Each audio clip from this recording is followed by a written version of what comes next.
Let's grant that they're not eyewitness accounts. The fact that you're relying on them shows that they're reliable. You get what I'm saying? What? So because historians rely on the New Testament as their only source available on the life of Jesus, that therefore proves that it's reliable and everything it says is true?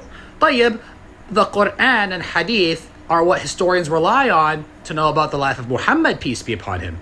Does that then prove everything in the Quran and Hadith is authentic and reliable? Like, Avery, I know you have to find desperate alternatives to actually proving the Bible's reliable, but this is what you've resorted to? Oh, shoot. We don't have the original Bible. We know it's been changed. Let's grant. So I'm not sure whether this is every God logic, right? When he said that, is that the normal train of thought that he have, that just because people are relying on that source to know a history, that means it is reliable? Okay, that's why from me, if I'm talking about someone, I try to be explicit in the sense that I don't consider Bible to be a reliable source to know God, because my interest is to know God and to follow and submit to God.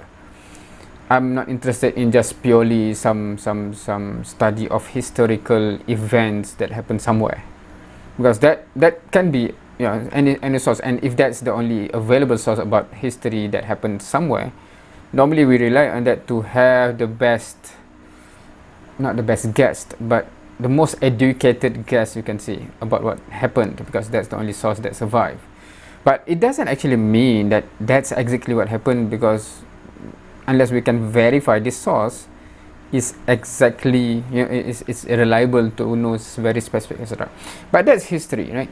But when we are talking about a reliable source to know God, even if something is reliable, very reliable to know history, events that happened in the past, if that also claim that, by the way, this guy is God, for example, right?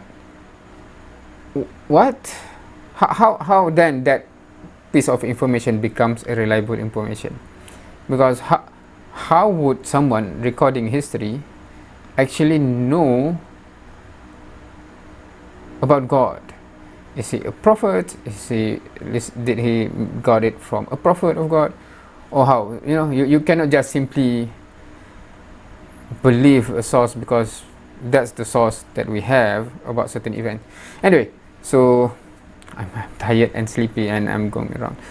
So yeah, interesting line of argument. I'm not sure whether this is in context of something that where he's already tired about addressing something and he end up saying as such. I don't know. So feel free to comment. Thank you for watching. See you next time.